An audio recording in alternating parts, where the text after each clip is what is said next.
Ya Allah ya Rabb, manusia teh ieu teh keur pilu ku nafsu syahwat. Geus kumaha kahayaangna bae manusia teh. Nagara teh kieu geuning kaayaanana.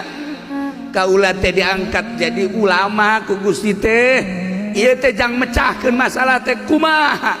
Nyuhunkeun Gusti, abdi teh datangkeun seseorang ka abdi. Jang bisa musyawarah. Cicing menek torojol teh ieu jelema naik kuda. Ah ieu meureun ieu utusan Allah. Kabeneran matana teh hiji. Matana ngan hiji. Masya Allah, ditanya ku Imam Abu Yazid. Bucek Imam Abu Yazid bananta anjeun sa. Ai kula teh ieu teh dipanggil ku maneh teh ya.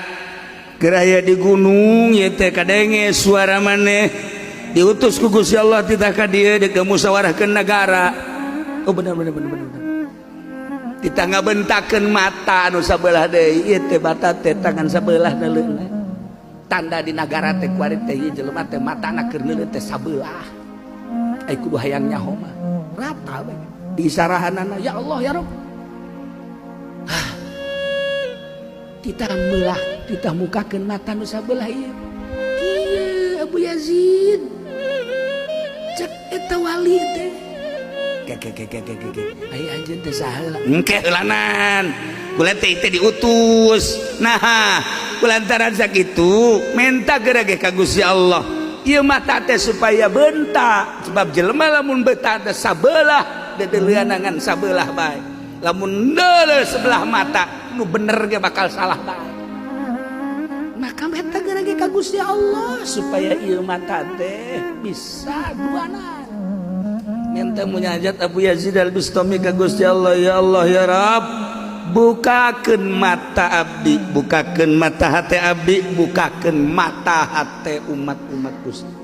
Bukakeun mata hati jelema-jelema Gusti. Abdi apal bahwa Gusti teh nyieun sorga, abdi apal Gusti teh nyieun neraka. Geus aya keputusan Gusti nu bakal ka sorga jeung ka neraka teh. Tetapi kewajaran abdi sebagai hamba Gusti ngadoa ka Gusti nyuhunkeun supaya jelema teh saralamet we.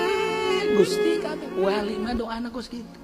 Eueuh nu ngadoakeun silaka kabeh salamet urang jeung peuting teh. Ka sahabat salamet bae. Boro-boro nu bener nu salah ge didoakeun salamet bae. Loba jelema nu salah didoakeun salamet jadi wali. Ku wali mah kos kitu. Mantep jadi wali mah sebenarnya mah lain cara Habib Wartadi lain. Asal ngadeukeutan wali engke ge bawa